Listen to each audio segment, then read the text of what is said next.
Welcome to Micro-Digressions. This is Spencer Case, as usual, and I'm here today with Marcus Arvan. How are you doing, Marcus? I'm good, as well as can be, I suppose. How are you doing? Thanks for having me. Great, I'm doing pretty well. And several months ago, you sent me this, I believe your latest book, Why It's Okay to Be a Moderate. I thank you for sending this to me. Another great installment of the Why It's Okay series. This is really shaping up to be a really awesome series. So thank you for that. It's been many months before we were able to schedule this, but I'm glad we're able to get it in now.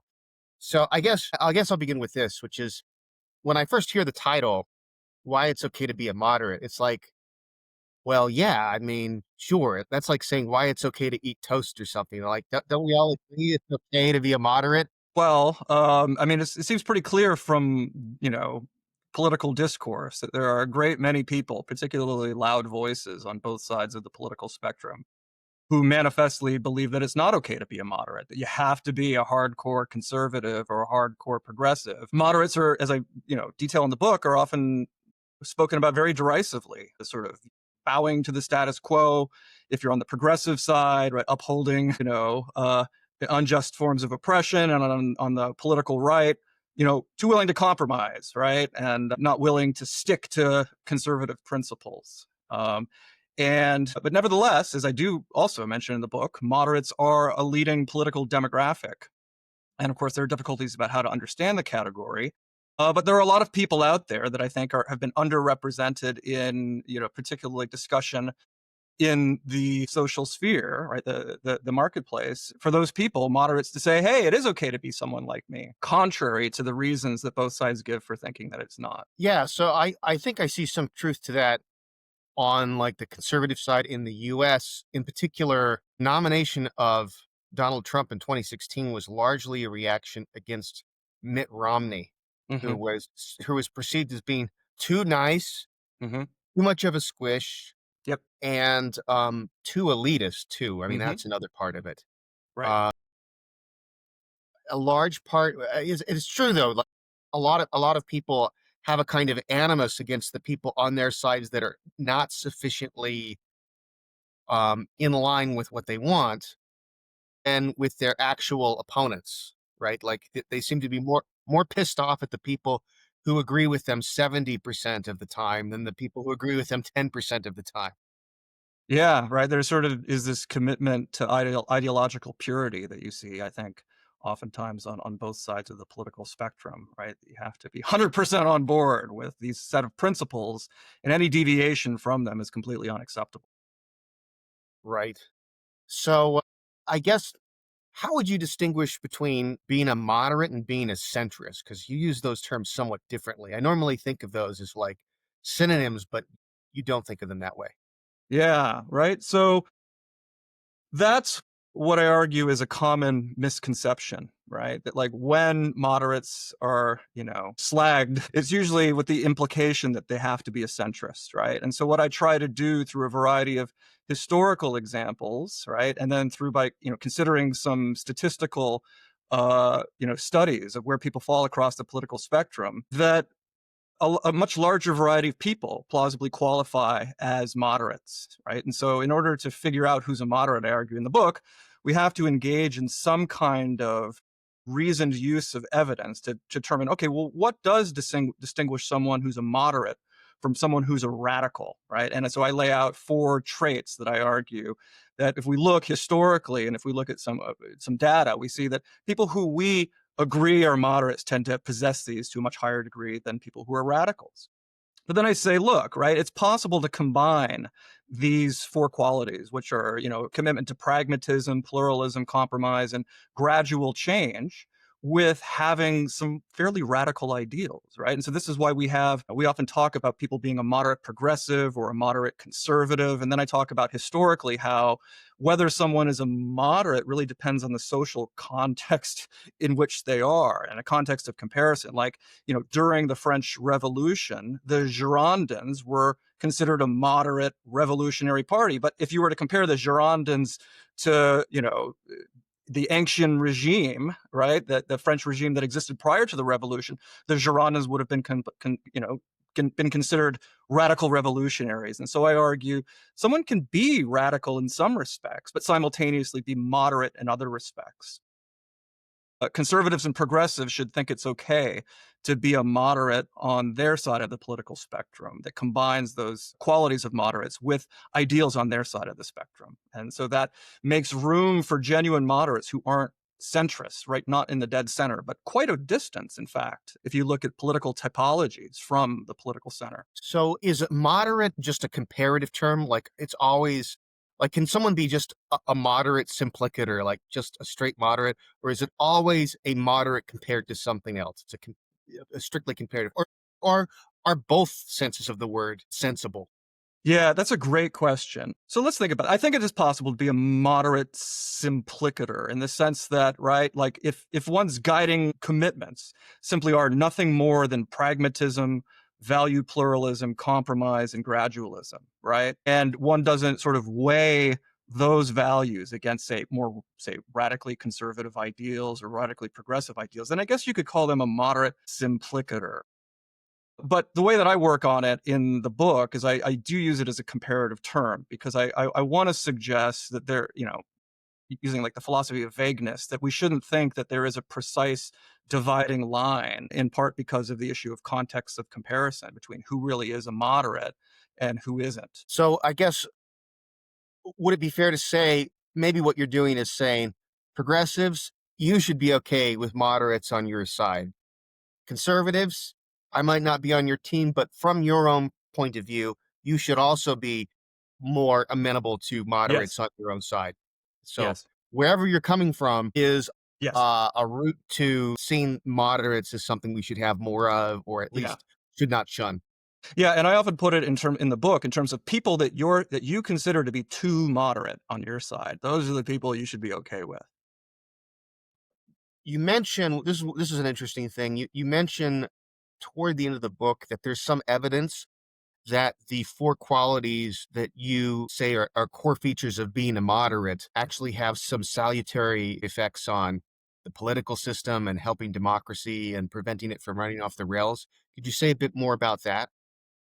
Yeah. So, really, what inspired this book is I love to read world history and I love to read American history, right? And when democracy has fallen apart, right? And even when it's not been democracies, but in the French Revolution, when a revolution occurred and it all went to hell and they started killing everybody, it was because there was a complete, abandonment of a commitment to pragmatism or respect for a plurality of values or compromise and, an insistence that we have to stick firm on a particular principle and achieve it by any means necessary, right? That kind of radicalism, which is, I are categorically opposed to the four qualities of moderates, are what have time and again destroyed democracy, led to mass murder, things that any reasonably moral and prudent person should want to avoid, regardless of where you otherwise fall on the political spectrum.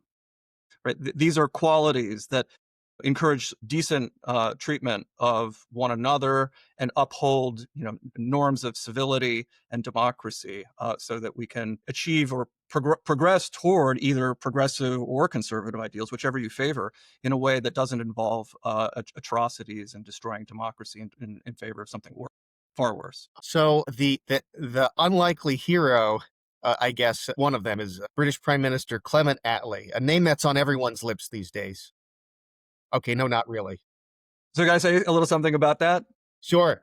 So this was actually an interesting part of writing the book because when I wrote the proposal, I was basically coming at this issue from in the context of contemporary America and given my study of history in World War II and World War I and the history of world revolutions, which really inspired this entire project. But when I submitted the proposal, they said, "Look, right, to sell this book, we would really like you to engage in non-American context, particularly Britain and Australia." And I had already planned to discuss European history because of my interest in fascism and Nazi Germany and all the rest. But it was a great opportunity to actually learn about aspects of British history, in particular. Clement Attlee and Winston Churchill, their relationship is really quite fascinating. And the way in which, at least from a progressive point of view, Attlee was simultaneously quite a radical guy but achieved progressive gains in ways that many people regarded to be way too moderate. But they really actually protected Britain from falling prey to the very kind of devolution into fascism and Nazism that had bedeviled Europe at the time, right? He was really instrumental in preventing Europe from going down that very dark road. Let's see. So yeah, so his accomplishments involve expanding the welfare state in the UK, and say a bit more about that. Yeah, so he basically created, I mean, he was, laid the groundwork for all of the major social programs, right, in the UK, their health service, right, their universal education, including, access to higher education. He also really pushed for, decolonizing the British Empire, right? He actually had that idea from very early on in his political career when he was much more radical. And so he's basically, been called the man who made modern Britain. Now, look, if you're a conservative, right, in the sort of Thatcher mode of things, or a conservative, you're not going to like Attlee very much. He's not going to be your hero. But part of the point that I try to make in the book is your hero maybe isn't going to be Attlee, but it might be someone who is on the conservative side of the spectrum as well. So I wonder there I have this worry, or I had this came up a couple of times when I was reading the book, that maybe implicitly you were moralizing the concept of being a moderate, so that if you commit atrocities, if you do bad stuff, you're just not a moderate by definition. So you have like a no true Scotsman kind of stuff. And one of the things that made me think of that was you don't see Nixon as a moderate.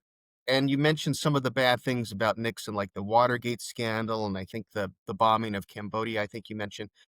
But in terms of a lot of his policies, like the EPA, he was not for school busing, but he was not at war with the Civil Rights Act. He wanted peace with honor in Yep. Vietnam, which is kind Yep. of a middle way between Barry Goldwater and what McGovern was calling for. At least rhetorically, it was a middle way.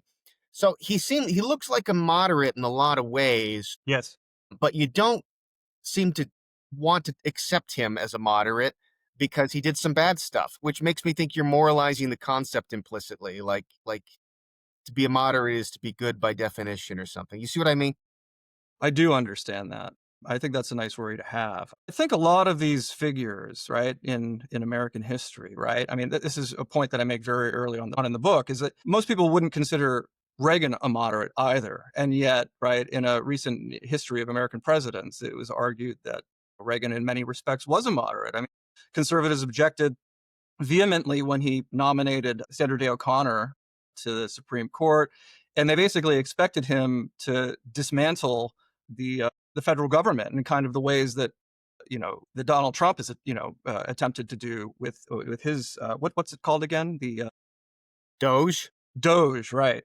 Yeah, well, And they so were no, they were deeply conservatives were deeply disappointed in Reagan for being quote unquote too moderate. And when it comes to these cases, right? I mean, even with someone like Nixon or Reagan, I think there can be reasonable disagreement over the extent to which they can be considered a radical versus a moderate. And I think people will have the same sort of debate about someone like Attlee or even someone like myself. But the real point in the book is supposed to be, again, that kind of comparative one. It's like, if there are people on your side of the aisle that you think are far too moderate, you should be much more willing to think it's okay to be them, because these are people that in one way or another, even if they sometimes do bad, I mean, even I mentioned Lincoln, right? I mean, Lincoln suspended the right of habeas corpus. He was accused by some of being a dictator, and yet in history, the overwhelming judgment is that he was a moderate. And so I can't pretend to sort out all of these fine-grained distinctions about, how moderate someone is, how radical they are.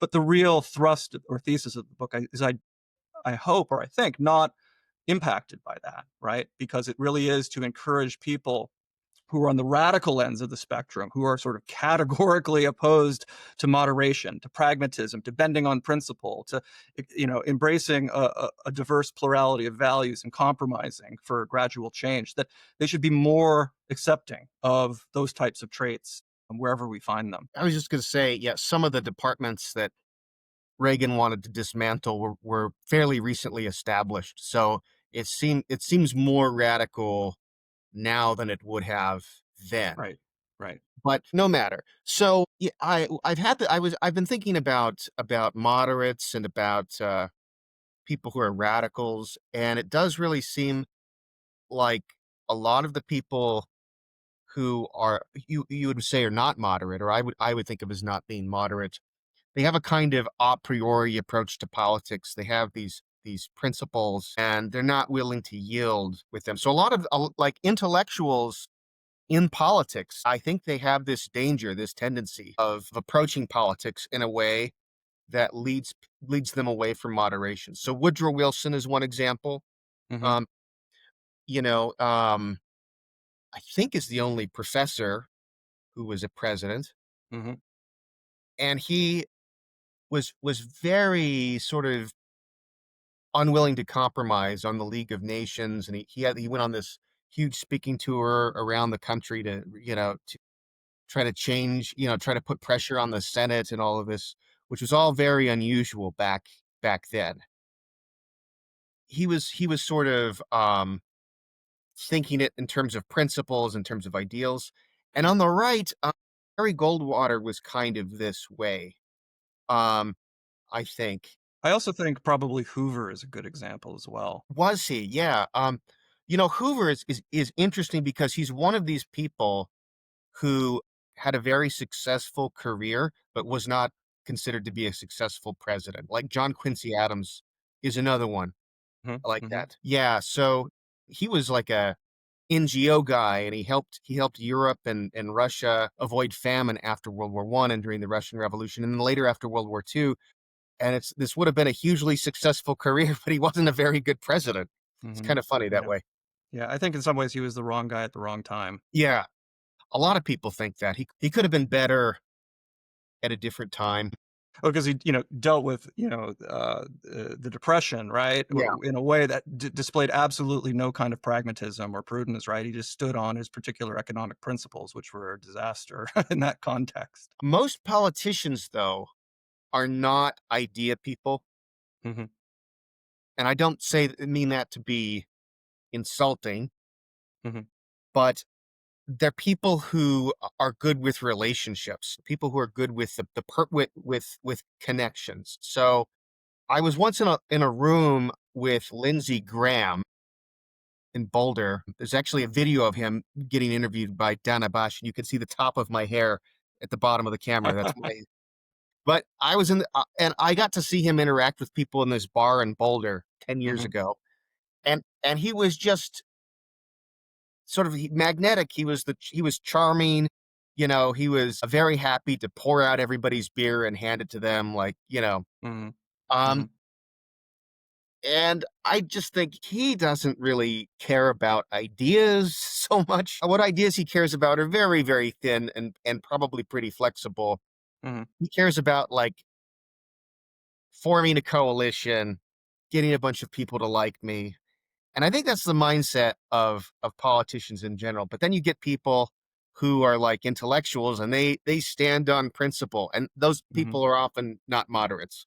Mhm. I think that's right.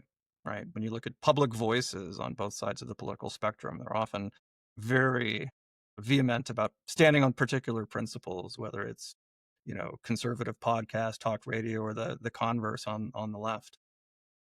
So Goldwater is an interesting case because he had this libertarian objection to the Civil Rights Act, and he was sort of unavailing on that. Mhm. I can kind of see where he's coming from on that. I kind of see where but it put him, like black voters were not thinking about like, oh, let's consider this objection. They were like, you're not on our side. Mhm. You're Mhm. siding with our enemies, Mhm. and like they haven't really forgiven the Republican Party for that to this day. You know, uh, a pragmatist would have, had his misgivings and thought, okay, for the sake of unity, I need to set aside my objections and go along with this. Probably be better even for my party in the long run. But Goldwater wasn't that kind of a guy. Who's a good example of that is Truman. Yeah. Yeah. Say more. So Truman was a conservative, right? And I actually, sorry, sorry, not Truman. I meant Eisenhower. My mistake. But Eisenhower, he was a conservative, and my understanding is what he wasn't super enthused with the civil rights movement, but he ultimately did nominate someone to the Supreme Court that who was a moderate that went on to become instrumental in Brown versus the Board of Education. And he took other steps as president that actually did lead to significant increases in civil rights in the United States. But he was mainly driven to that on pragmatic grounds, just because of the social forces that he was faced with. He was very popular, and he very clearly enjoyed being popular, and sort of wanted to retain that as much as he could. One thing that I think about with Eisenhower was he, after the U-2 incident with Gary Powers being shot down Hmm. over the Soviet Union, he said, like, okay, I lied about that for national security reasons. And the nation was shocked. They're like, what? The president would our loving father would lie to us? Hmm. And nowadays, like, no one would blink an eye about that. We assume Yep. we're being lied to, like, all the Yep. time. Yep. Percent. That's interesting. So you say, though, that although you say it's okay to be a moderate, you also say it's okay to be a radical. And right, isn't that right? Do I say At it's least okay to be a radical? I'm at least sometimes. At least sometimes. Yeah, I certainly think that. I don't remember exactly what I wrote in the book if I said it's okay to be a radical, but I certainly do think that. I do argue that, if we think about most of the things, I think on either side of the political spectrum, people, from historical achievements that people sort of widely recognize as being important ones, regardless of which side of the political aisle you're on, they have, I argue, systematically been the result of cooperation between, not cooperation. I argue, in fact, it's a strange kind of difficult push and pull, right, between the moderate factions and the more radical factions of a social movement that get enough support for their ideas and consolidate it over time such that the they achieve their political goals and consolidate them in the long run. And I try to show with a variety of examples that the sort of the best things that have happened, regardless of what side of the aisle you're on, have occurred through that kind of process. And the very worst kinds of things throughout history have systematically resulted from typically not enough moderation. Although I do recognize there have been cases such as the sleepwalking towards the Civil War in the 80s, where there were a bunch of good examples of the kind of moderate that people decry, the people who basically don't stand for anything, right, led us into the Civil War. And so I do argue, I suggest that the worst things that have happened in history are when people have usually been way too extreme on both sides of the political spectrum. The second worst things have tended to happen when it's like way too moderate and not standing on principle at all. And the best things have happened when there's been a constructive kind of push and pull between more moderate factions and more radical factions. And I don't provide a formula for how to achieve that, although I do discuss some things at the end of the book that I suggest have some manner of support that favors them. Is that true about the presidents before the Civil War being moderates? Because I thought, like, Buchanan, who is probably the worst of the bunch. I mean, some people have said he's the worst president of all time, because of his handling of the lead up to the Civil War. But he was actually fairly heavy-handed in his support for the South. Like, he intervened in the Supreme Court. I forget how exactly, but he was in contact with Judge Taney, who wrote the Dred Scott decision, Hmm. pressuring him into what is widely regarded as the worst Supreme Court decision ever. He sat on his hands during I think, 7 states seceded. He didn't leave Hmm. office until March, 1861. He did a lot of stuff that you could say wasn't that he was moderate so much. He was incompetent, and he leaned in the wrong direction. Hmm. Is he considered to be a moderate? I'd have to go back and look at the history there. So I think that the people that I was thinking of were like obviously Franklin Pierce, but also Zachary Taylor and Millard Fillmore, who I think really didn't stand for anything. um, Again, I can only keep too much history in my head at one time, so I hope I'm not making any mistakes there. Yeah, they seem like those were pretty much bland non-entities. Like there were some right before Lincoln, and there were some right after Lincoln that we just forget about that they were Yeah, even there. right. Do you think so? There's an interesting empirical question about, like, with slavery, how much credit goes to the radical abolitionist wing that were not considered moderates. So I guess on the farthest extreme, you'd have John Brown, and just shy of him, you'd have William Lloyd Garrison. Yes.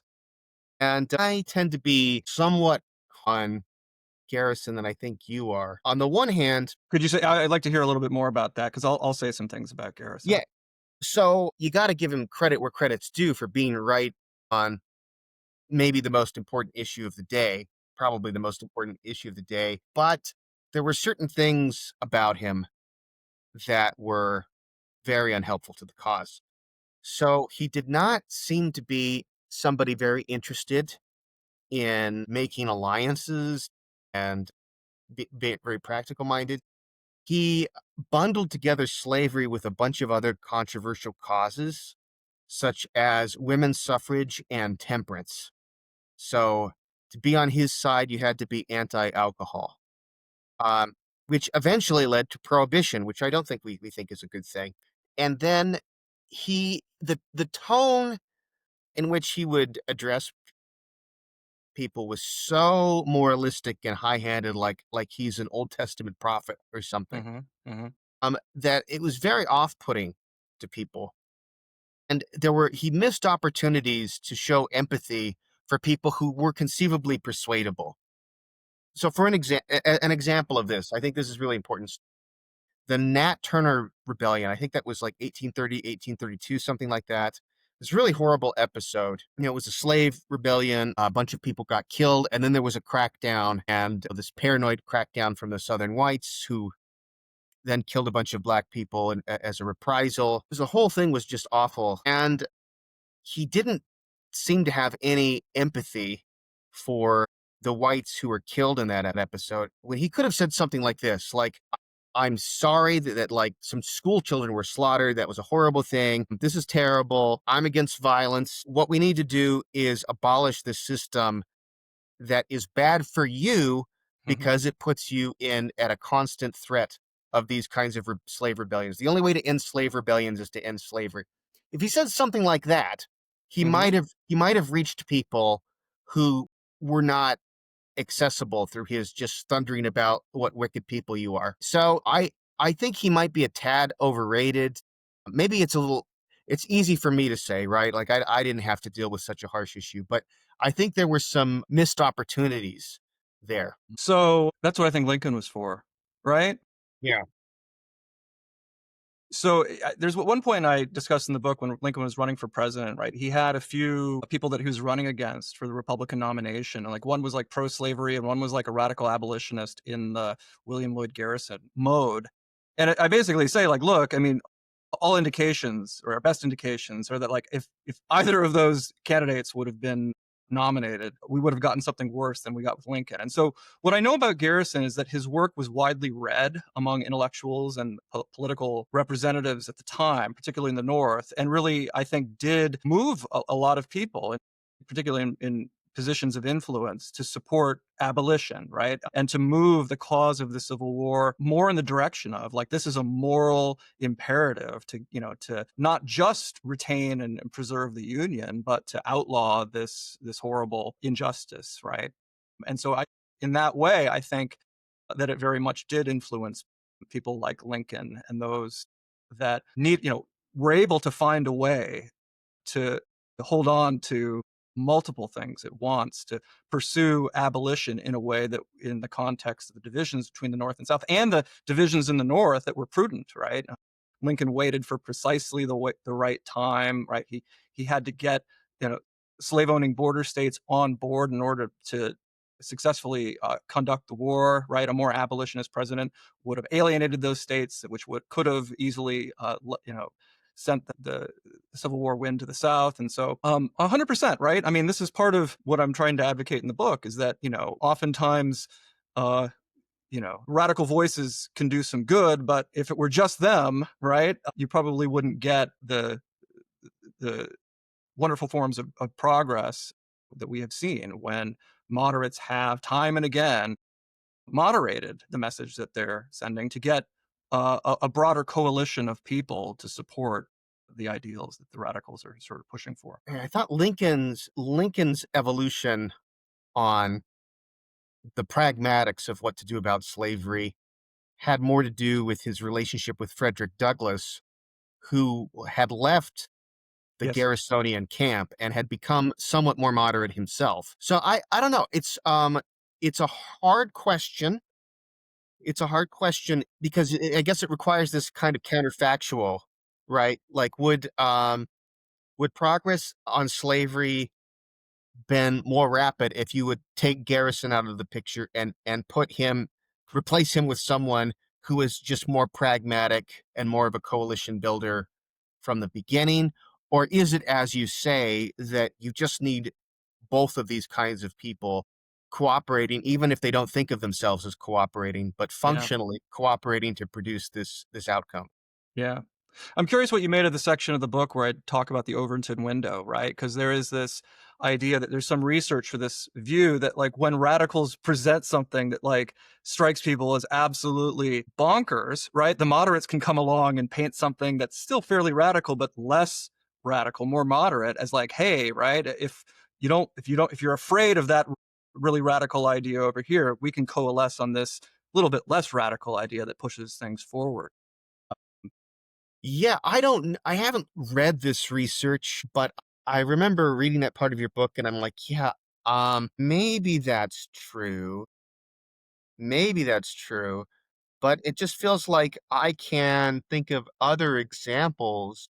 Well, one, I can think of examples of social progress where there wasn't really a radical wing. So, for example, before we abolished slavery, we abolished debtor's prison, which was another kind of progressive cause of the 19th century, which, yeah, it's a real stupid idea. If someone owes you money and you put them in prison, they can't earn money for you anymore. Right? So it's kind of self-defeating, and the US was actually ahead of the curve on that one. Yeah. Britain was a little bit ahead of us as far as abolishing slavery in the empire, but we abolished debtor's prison like 10 years earlier. I don't recall ever reading about like anti-debt prison radicals who were like burning these institutions to the ground or whatever. So it seems like that there was just a lot of argument of people saying, hey, this institution really doesn't make a whole lot of sense. Yeah. Yeah. And then there are other cases where I can think of like radicals have a way of just putting a stink on a whole area where I don't think people are turned to the moderates. I think people dismiss the moderates. So I think like with some environmental activism and animal rights activism, this seems like it could be the case, Mhm. Mhm. although it's highly disputed. PETA will say that they actually are getting serious uptake for some of these, you know, posing naked in cages or whatever it is they do to shock people, throwing red paint. I don't think it's PETA that does this, it's other groups throwing Yeah, red yeah. paint on people with fur coats. But I think that just makes it easier for other people to look at the people handing out pro-vegan leaflets on the quad and think, oh yeah, you're with them, you're with the Yeah, crazy people. So yeah, yeah. I guess I'm not convinced. You could be right, but I'm not convinced. Yeah, I mean, maybe as a generalization, I think, again, part of the reason to sort of cast the argument like that, right, is to show people that, the things that your side has said, "Hey, these are really radical ideals we're striving for," have, I think, more often than not, or at least oftentimes, been brought about by moderate forces, again, moderating those more radical voices. And I think that's all I really need, right, to make the case in the book. But I really appreciate that kind of challenge, though. Let's see. Let me think about what else I wanted to ask. I definitely wouldn't be opposed to the idea that, right, like, maybe, good forms of progress can be achieved without all the radical stuff. That's certainly consistent with the book's thesis, but not required. Sure. Let's see. I think there was one point where you said you would be an extremist on some things, or you would not recommend moderation on some things. Um, like opposing fascism, opposing Nazism. Yeah, Yeah, well, so what did I say about that? So, no, I talk about it specifically in terms of like moral extremism and compromise, right? Like you should be a moral extremist in the sense that you're not willing to sort of question like and whether being opposed to Nazism is a bad thing, right? And you shouldn't be willing to compromise with Nazis because as we know from the case of Winston Churchill, like the Nazis are not going to uphold a negotiated bargain, right? They're going to take advantage of it to try to take over Europe and to engage in mass murder. That's what I think that I say, and I think that I do accept that. But that was really in the context of saying, hey, moral extremism in particular, which is something I know you write on that I cite. There are cases where that's not necessarily a bad thing, but those may be relatively clear extreme cases. Well, wait, hold on a second. Yeah, this was the thing, because if extremism is defined as a vice, which is I have this moralized sense of extremism, where it is a vice of having sort of passion for a particular moral issue, obscure your vision about something else, or make it harder to be motivated or responsive to other kinds of moral considerations. I think that holds true in even like the Nazi case. Like, I assume there's certain forms of anti-Nazi activism you would not be in favor of. So, like, going to the public library and checking out all of the copies of Mein Kampf and burning them so that nobody would ever check Yeah. them out and fall under their malign influence. That, I think you would assume that's going too far, and that would manifest a kind of blind zeal that's not helpful. Yes. Right. Yeah, no, exactly. Right. I mean, part of what I hope is a useful aspect of the book is the way that I sort of tease out how Nazis and fascists, in fact, came to power by, in part, the radical left, the communists at the time, right? Like just throwing caution to the wind, right? And forgetting about issues of prudence and pragmatism, right? That, trying to fight Nazis in the streets with violence only gave the Nazis a pretext, right? To persecute everyone and seize power, emergency powers in the Reichstag, right? So, um, That is a very valuable reminder that you have in your book about this, because I think a lot of people don't know this. Certainly, if you read Michael Bray's Antifa, the anti-fascist handbook, he presents like the history of these sort of anti-fascist street organizations as just this one glorious history, when it's like, actually they caused quite a lot of harm. They didn't just beat up Nazis, they beat up other people too, and they created a pretext for some strongman to step in. yeah, they failed in the worst possible way. Yeah. I did find it darkly funny, though. You quoted Hitler as saying, like, if the communists come to power, 2 million people will head to the gallows. But he ended up killing more people than that. You know, so it's almost like he was going to follow that statement up by, but if we really put our heads together, we can rack up a much higher kill count. But yeah, the point being that that kind of violent resistance is a useful pretext for bad actors. Hmm. Absolutely. Could you say a little bit about value pluralism, like the importance of value pluralism to moderates? Yeah. So think about democracy, right? What does it take for democracy to survive and work, right? I mean, it was said at one point of Attlee, right? Clement Attlee, who was what, moderate democratic socialist, that he recognized that you couldn't expect everyone to be a communist. You can't just expect people to share your vision of the way that society should be, not in a democracy, right? And of course, whenever people have had that perspective, it's either been mass murder by communists or mass murder by fascists, right? If you don't have our ideals, well, so much the worse for you. And part of this is part of the aspect that I argue that moderates are essential to democracy. One of their primary virtues is upholding democracy by being willing to countenance broader variety of values just beyond the ones that they favor. It may be, right, some moderate political philosophers argue for this on principled grounds, that like John Keeks, a moderate conservative, right, argues like on principled grounds, like there are many different values that we should be willing to balance against each other. I come at it from more of a pragmatic or prudential perspective, right? So I've developed this theory of prudence, and I develop it more in the context of this book, saying like, look, regardless of who you are, you should think it's like prudent to prevent disasters like world wars and holocausts, and whatever your ideals are, to advance them successfully, right? And what does it take to do that? It does require reaching out to people who don't necessarily share every value that you have. Clement Attlee was regarded as being a sort of genius at this, at broadening the tent of the left in Great Britain, whereas others wanted to insist on a very narrow range of like communist socialist ideals. No, he wanted to speak to the broader working class and achieve and consolidate broad-based support in the UK for his progressive policies, right? And I think that Lincoln, in trying to preserving the Union and not simply trying to abolish slavery, but doing it in a way that wins the war and preserves the Union, and then after the war results in, because a lot of civil wars have resulted not in peace and any kind of reconciliation, but again, further war and oftentimes revolutions that become even more violent. Lincoln was able to balance multiple ideals on, in part, principled, but also partly prudential, pragmatic grounds. I think, yeah. So, yeah, I don't think Lincoln gets all the credit for that, though. So, not that you're saying otherwise, of course, but I am not a big fan of General Lee, but he did decide to surrender, and Grant committed that he would not be prosecuted and soldiers would be allowed to go back to their farms. And so there was sort of a decision to curb the retributive edge that might have been, even though there was still a military occupation, there were still animosities, there were still problems, but there was a determination by other actors to try to quell the animosities. And that's another, I think moderates principle of like we have to accept the current situation and get past things that have divided us in the past. And you know, Yeah. Yeah.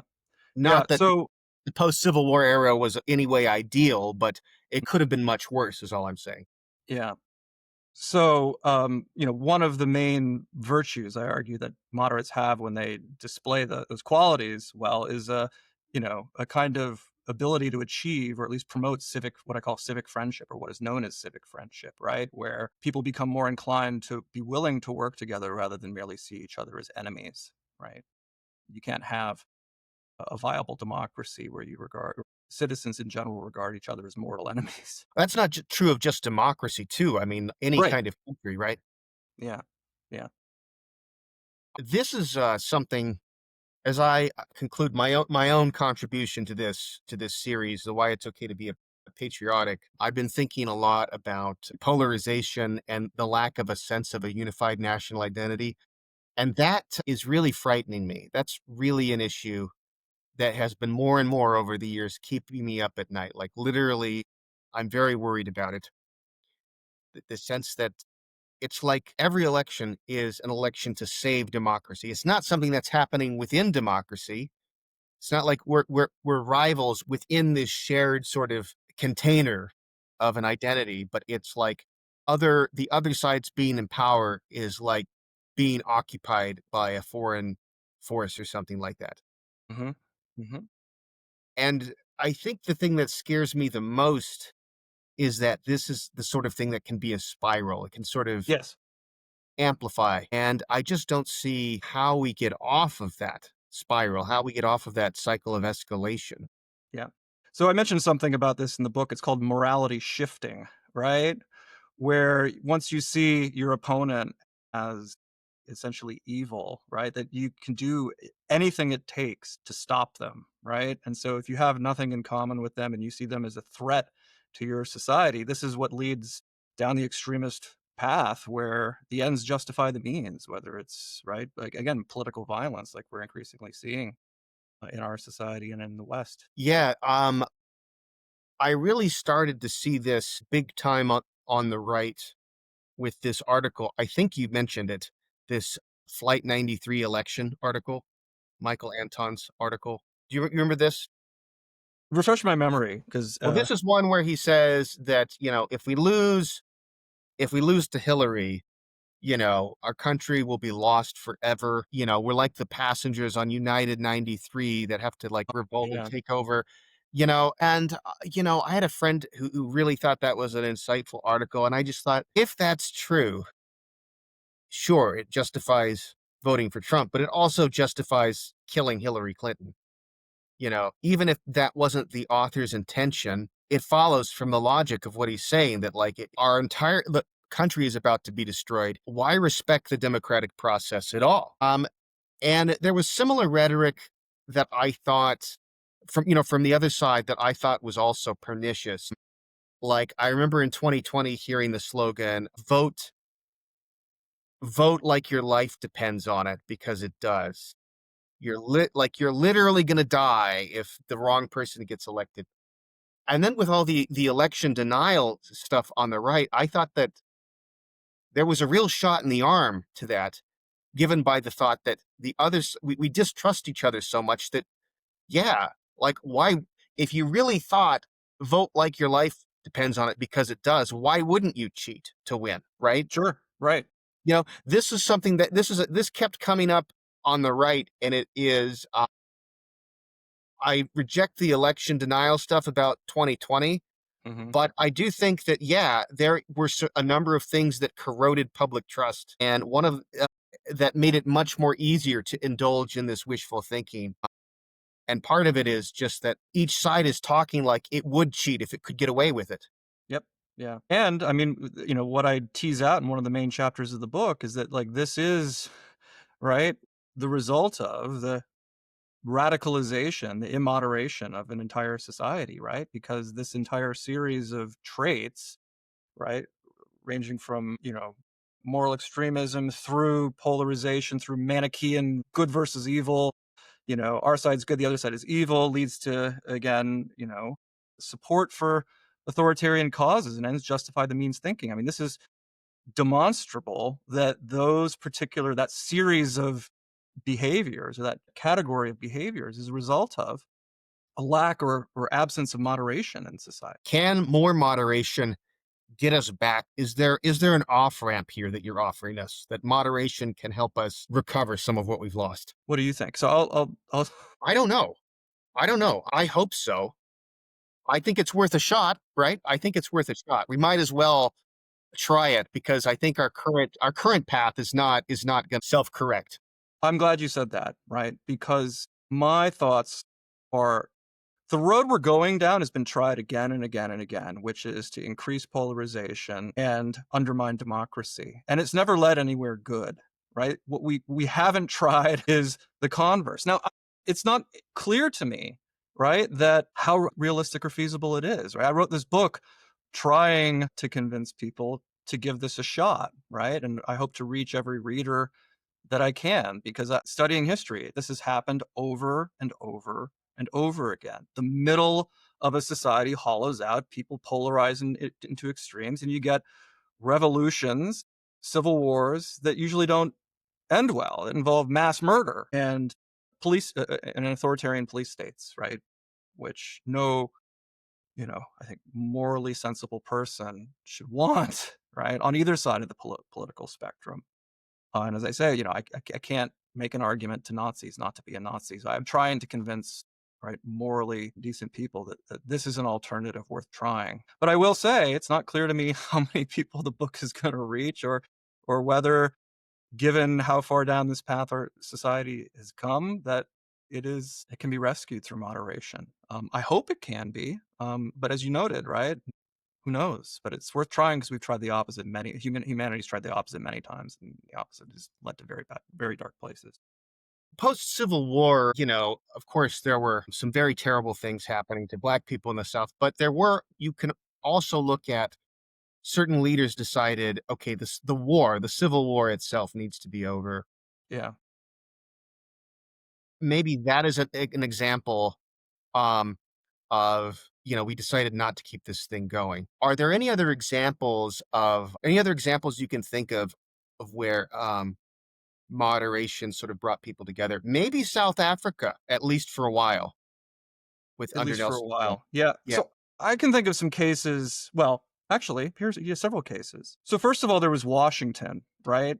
After the founding of the United States. I mean, the US was basically a bitterly divided, polarized tinderbox. And Washington essentially refused to depart from the rule of law and offered really firm but accommodating answers when people were engaging in violence, saying like, look, I'm going to bring in the army if you don't stop this. And he did threaten with the army, but then he didn't engage in firing on the people that were engaged, and they did and ultimately back down. And Washington was regarded as saving a fragile, divided union. Another case I think is Clement Attlee, right? As I mentioned, Britain was a lot closer than a lot of people would like to think to descending into fascism or a communist state. I mean, there were people on both sides. Right after Churchill? Yes, right. There were movements in Great Britain on both the left and the right to basically seize power, declare emergency powers, and get rid of Parliament. And Clement Attlee was lucky enough to come to power because he was able to get enough broad-based support. And he said, "I'm not going to do that," and he put an end to it, just like that. That's a good case, I think. And then even like the 1960s in the United Yeah, I was States, thinking that right? too. Like, the days of rage, there was quite a lot of terrorism, like right-wing terrorism, left-wing Hmm. terrorism Yep. going through the 70s, and then it just kind of petered out. Yeah. Yeah. Because I guess, right? There was enough decency in American leadership and the American populace to be able to see that this kind of extremism is going to lead only to bad. And so people were able to moderate themselves. But I do think we see in certain cases, it really did take political leadership, a person who was able to be a leader and say, we can't keep going down this road, that made a difference. I'm not sure that was the case in the 1960s. I'd have to review the history a bit better, but I think the cases of Washington and Attlee are good examples. I do think, I mean, this is like almost a cliche remark, but I think it's no less true for that. I do think that social media is adding fuel to this fire, you know. 100%. So this is probably going to date this episode a bit, but I can't help it. It's been on my mind with the murder of Charlie Kirk a few days ago.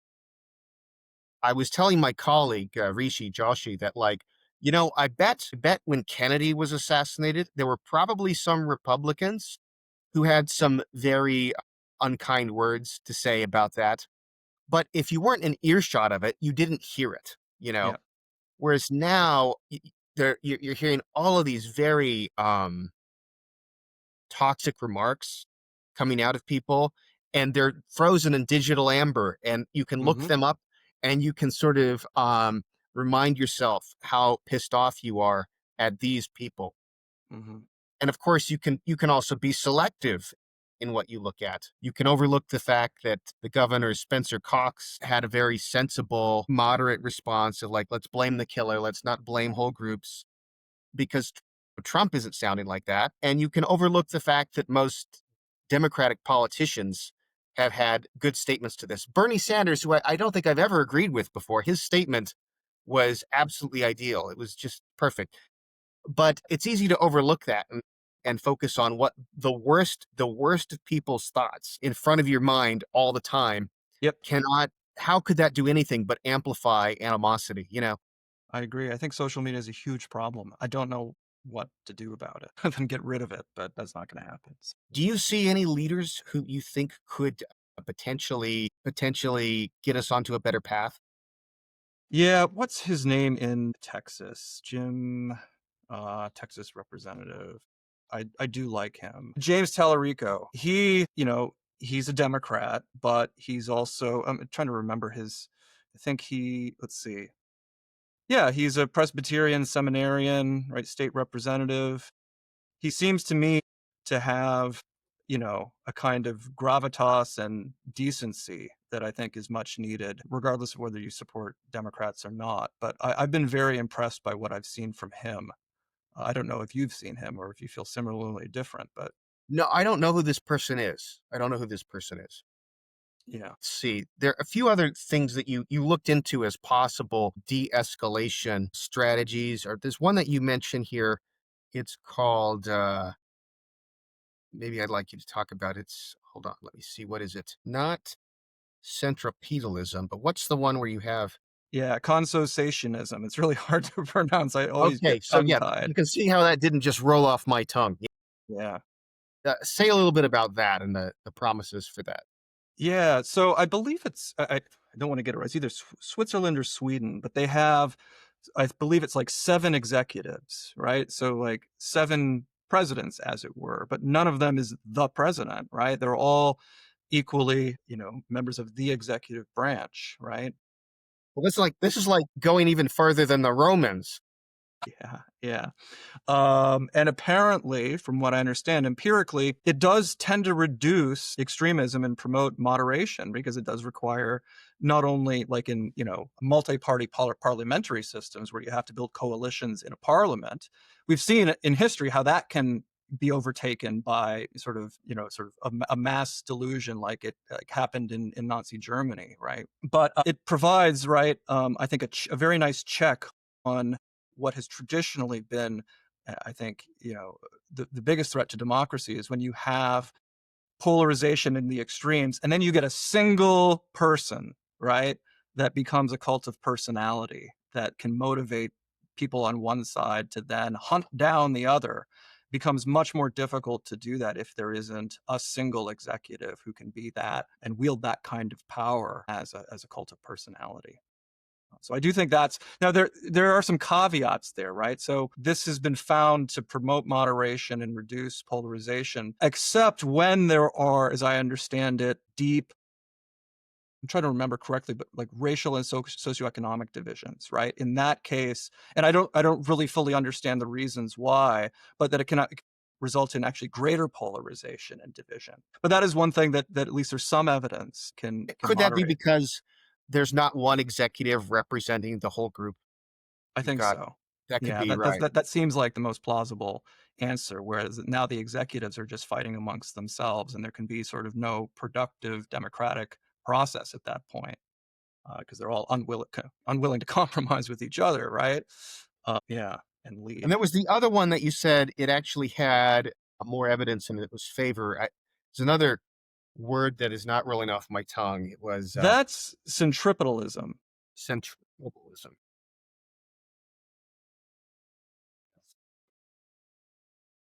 It's building some kinds of proportionality requirements into electoral rules, right? To help prevent like persistent minorities, right, who aren't adequately represented in the political process. Yeah, That right. Sounds like Lebanon, right? Like the I think the prime minister, is it the prime minister or the president who has to be a Christian, and then a certain somebody has to be Druze, and they just after the Civil War yeah, they came up with this making sure that the different groups were going to be part of the parliament, that's right. part of the government in different capacities. That's right. Right. That's right.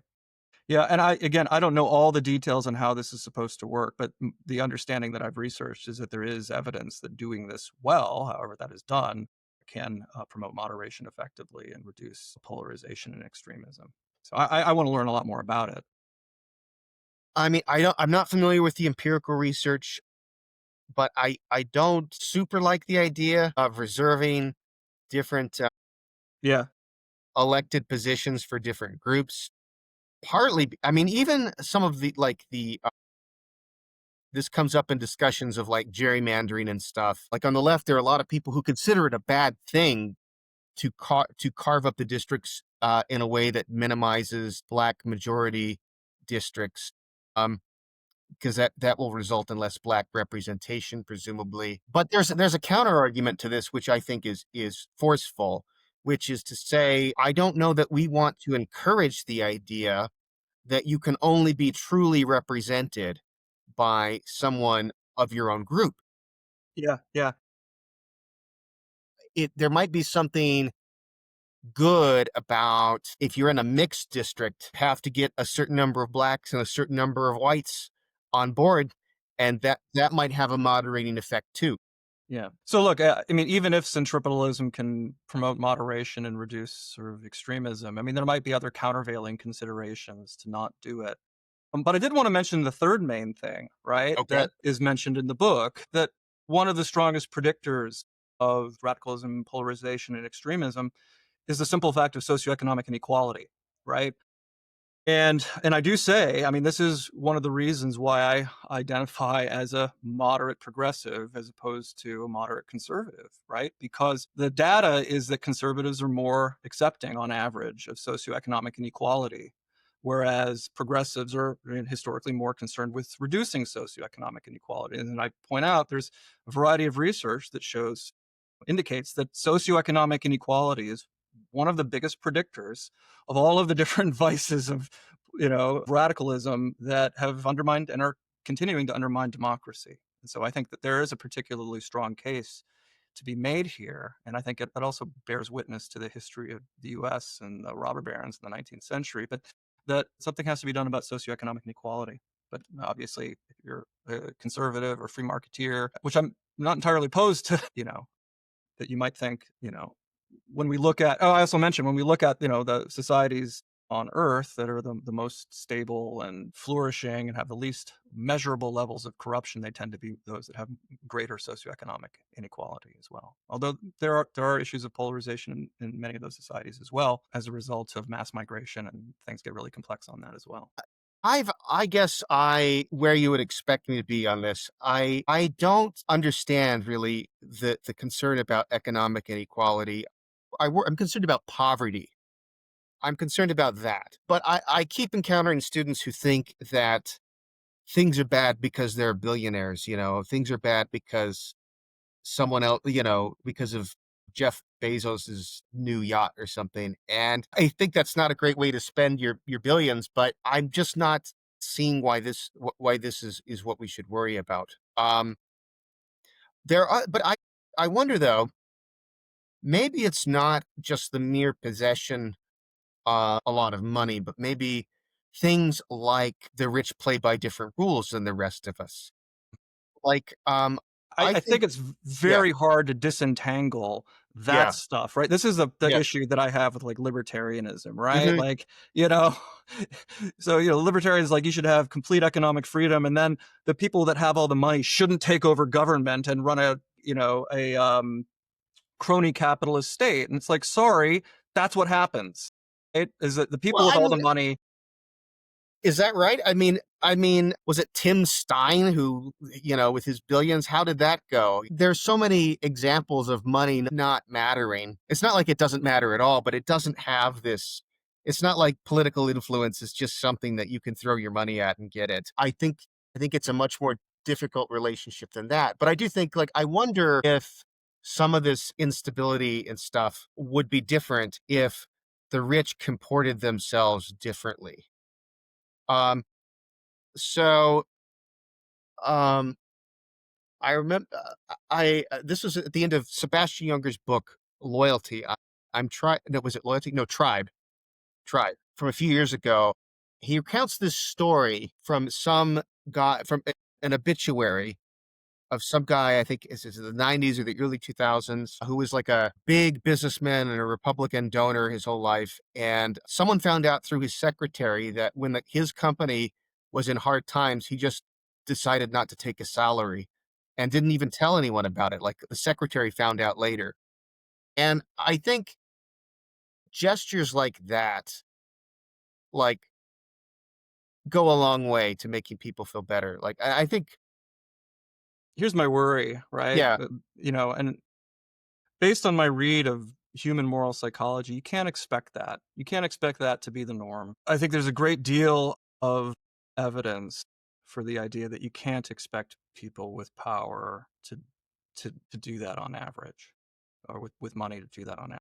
No, you don't expect it, but you can, investors and board members can select people who have these kinds of qualities. There've been lots of great philanthropists who've been very rich. Andrew Carnegie comes to mind and stuff like this. I don't know, but I think there are certain things like when people are upset at economic inequality, is it the economic equality itself, or is there something else that's contingent that is adding to that anger? I mean, I Like, think you're very insightful when you say it's maybe that, right? Um, I think that there's a natural human tendency to equate inequality with unfairness, right? But how, as you pointed yeah. out, it may really be, or ultimately be, or most dominantly be, the ways in which the inequality of wealth figures into, right, a genuine sort of unfairness where the rich and powerful operate with different rules and laws than the rest of us, right? So like I guess I feel if the thing that does sort of get to my sense of unfairness, even though libertarianish though I am on this question, I think if your company like loses money, you should not be getting some massive, golden parachutes, while people are getting laid off and stuff. Like I think, And if you your company kills a bunch of people like Boeing did by, right, incredibly reckless, and in fact, knowing what they were doing, there should be severe consequences for the people. I mean, to me, they committed murder. Right? Which I don't actually know which thing you're Well, the talking. Boeing 737 Max, right, where they designed the airplane and they basically knew that it had an automated system that could lead to a crash, and they didn't build in any Oh, yeah. redundancies, and then they kept the information out of the training of pilots so that they could get, and there was all this evidence that they knew it, and they tried to withhold all of it from regulators so they could get approved. It's just another 737, and then it crashed a couple times, killing 600 whatever people. To me, that was murder. Yeah, there should be hell to pay for that. Yes. Absolutely, yeah. It sort of reminds me of, there's some research that on apologies, like politicians apologizing, and it seems to hurt them, and maybe I doubt Trump has read this research and adjusted his behavior, but he does just never apologize, and that seems to work for him. But is that because apologies make you seem weak, or is it because people accurately perceive that those apologies are usually not sincere? You know, so it's another one where you've got research into something where Yeah. it's not quite clear Sure. what's causing the reaction. Let's see. By the way, one of the few people on the right who's very worried about economic inequality is Charles Murray. If you've ever read Coming Apart, he is very worried about it, and his worry is basically if you've got enough wealth inequality, you basically have this elite subculture that has no idea what's going on with the masses. It's just completely detached from their culture. And that can give rise to some kind of very strong populist backlash. He was writing this in 2010, and it seems like he was kind of on the I money mean, about that that. seems to resonate with me on looking at the history of revolutions. I mean, that has been what's occurred time and time again, where the elite, whether it's a democratic elite or not, gets so removed, right, from having any sense of what the people care about or doing anything that they care about, that it becomes unsustainable and people just have had enough. Let's see. Anything else you'd like to add? I think those are my questions. No, I hope you enjoyed the book, though, and I really appreciate you having me, and this has been a fun and enlightening conversation. All right, yeah, the book is Why It's Okay to Be a Moderate by Marcus Arvan. So thanks for showing up here at Micro-Digressions, and hope to see you again. All right, you too, and good luck on the Why It's Okay to Be a Patriot book. I look forward to reading it. Thank you.